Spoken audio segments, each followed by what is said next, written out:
कहीं या आप घर में पूजा करते हैं, किस हाथ से आप घंटा नाद करते हैं? बोले दाहिने हाथ से। गलत है, दाहिने हाथ से घंटा नाद नहीं करना चाहिए। का कर्मकांड में बिल्कुल प्रमाणित होकर के लिखा है कि वाम हस्तेन घंटा वादयित्वा तथा कुशेषु वाम पार्श्वे स्थापन। बाएं हाथ से घंटा नाद करना, दाहिने हाथ से नहीं, बाएं। और कहाँ रखना है? अपने मंदिर में अपने बाएं हाथ की तरफ। कैसे रखना है?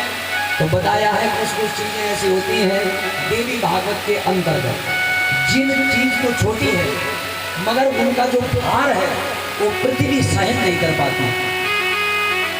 तो आप ध्यानपूर्वक सुनेंगे तो मुझे तब बताने की आगे हो सके जरूरत ना पड़े, आपको पता लग जाए। बताया है तो पहली बार घंटी बड़ी छोटी लगती है मगर इसमें जो भार होता है वो जो है पृथ्वी सहन नहीं कर पाती।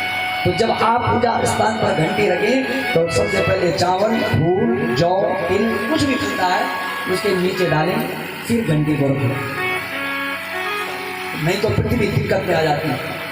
और लगने के लिए दीपक कितना छोटा लगता है, परंतु दीपक का जो भार होता है पृथ्वी सहन नहीं कर पाती। इसलिए जब भी दीपक जलाओ तो आपने देखा जब भी ब्राह्मण घर में आते हैं दीपक जलाते हैं उसके नीचे चावल रखते हैं। आज भी जौ रखते थे, चावल रखते थे, क्यों? क्योंकि उन्हें पता है।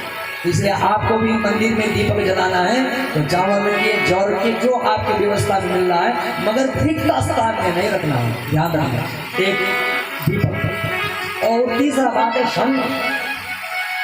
शंख पहले मंदिर स्थान पर जल से भरा होना चाहिए, क्योंकि उसके अंदर समुद्री नाद होता। आप ऐसा सुनने तो उसमें समुद्री नाद सुनाई देता शंख के अंदर। उसमें पहले जल भर करके, और दूसरी बात में खुला स्थान कुछ लोग नीचे रखते हैं, गलत है। उसका जो पीठ भाग होता है उसको जो है भूमि पर रखना है। देखिए भूमि पर, खुला भाग ऊपर की तरफ, और कहाँ? अपने हाथ की दाहिनी तरफ शंख रखना है, बाईं तरफ घंटा रखना है। शंख कैसे रखना है? या तो तिल के पात्र में रखें या पुष्प में रखें महाराज, परंतु खाली स्थान पर नहीं रखना। और कब कब घंटा नाद करना है? अब बहुत सारे लोग बजाते रहते हैं, नहीं, बजाने का मतलब हर समय में। जब आप भगवान का स्नान करवा रहे हो, जब भगवान को धूप दिखा रहे हो, जब भगवान को दीपक दिखा रहे हो, भगवान को भोग लगा रहे हो, भगवान को कपड़े पहना रहे हो या भगवान की आरती गा रहे हो तो घंटा नाद करें, बाकी अन्यथा नहीं बजाना। और देखिए दूसरी बात, अक्षत विष्णु भगवान को, अक्षत जो है शालिग्राम जी को चावल, तुलसी जो है गणेश जी को, और दूब घास दुर्गा जी को, और बेलपत्री सूर्य भगवान को अर्पण नहीं करनी। इनको निषेध बताए गए जी। फिर जो है मैंने श्रीफल के बारे में बहुत पहले आपको बताया, तो यहाँ पर हमने लगा, यहाँ पर तो हमारी कामना ये बीच मध्य कलश है, ये हमने रखा जैसे रखते हैं, मगर इसका विधान क्या? यहाँ पर हम जो है पितरों की मुक्ति के लिए कार्य चल रहा है, मध्यम कलश हो, बाकी सब कलश आपको ऐसे दिखाई देंगे, समझे? बोले ऐसे यजमान का मुख, उनका मुख जो है यजमान की तरफ है। तो ये कहा कि चोटी बना करके नहीं, बोले उल्टा नहीं, कैसे रखना चाहिए? श्रीफल का मुख जो है लिखा करके, उसका मुख यजमान का मुख आमने सामने होता है तो जा करके कल्याण होता है। लिखा है ऊर्ध्वश्च वक्रम भवरोग वृद्धि अधोमुखम शत्रु विवर्धनाय प्राची मुखम वित्त विनाशनम च तस्मात् शुभम सन्मुखम नारिकेलम। ऐसा रखना चाहिए महाराज विधान में। और दूसरी बात देखिए, केवल पत्रम वा यदि वा पुष्प, तो पत्र पुष्प जब आप लोग जो है चढ़ाते हैं तो कैसे चढ़ाना चाहिए? देखिए जैसे जो है वृक्ष पर लगता है, कुछ लोग जब अनार चढ़ाते हैं, आपने देखा जब जहाँ चोटी बनी होती है ऐसे चढ़ाते हैं, गलत, उल्टा हो गया। अनार की जो ऊपर से चोटी होती है उसको काटिए, वो जो फूल की तरह होता है काटिए, उसको ऐसे चढ़ाइए जैसे लगता है। यथो तो पन्नम तथा देयम, जैसे उत्पन्न होता है वैसे देना चाहिए भगवान, चढ़ाइए, ऐसा चढ़ाना। केवल अधोमुख क्या करता है? बिल्वपत्र।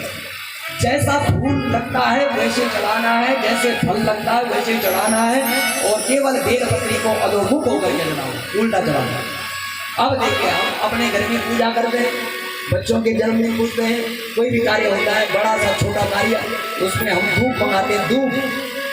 तो भैया के आम के पत्ते भी चाहिए, पीपल के पत्ते भी चाहिए, बोले केले के पत्ते भी चाहिए, तो थोड़ा फूल भी लाना, थोड़ा तुलसी भी चाहिए। अब ये औषधियाँ हैं, अब ये पूजा में आपको पता है, आपको भी चाहिए, मुझे भी चाहिए, परंतु आपने किसका नाम लिया? जब आपने औषधि को लिया तो किसी चीज का नाम लिया आपने, तो कैसे छेड़ दिया आपने औषधि? इसमें भी दोष लगता, क्योंकि लिखा है भूमि पित्वा औषधि छित्वा कृत्वा पंच महाबली। आपने औषधि का हनन किया, तो आपने पहले प्रयास किया नहीं, इसलिए ध्यान दीजिएगा। धूप लेने जाए, फूल लेने जाए, आम के पत्ते, पीपल के पत्ते, केले पत्ते और तुलसी को लेने जाए तो पहले 3 देवताओं का नाम लो, तो हम जो है पाप से पूरी हो जाएंगे। पहले कौन सा? आकाशाय नमः, श्री भूमि का नाम लेंगे, पृथ्वी नमः, पृथ्वी मैया को प्रणाम करना, आकाश को प्रणाम करना है, और एक देवता वरुणाय नमः, वरुण भगवान का नाम लेना। तो 3 देवताओं के नाम लेने से हम पूर्ण हो जाते हैं। बोले भक्त वत्सल भगवान जय। 3 देवताओं का नाम लेना।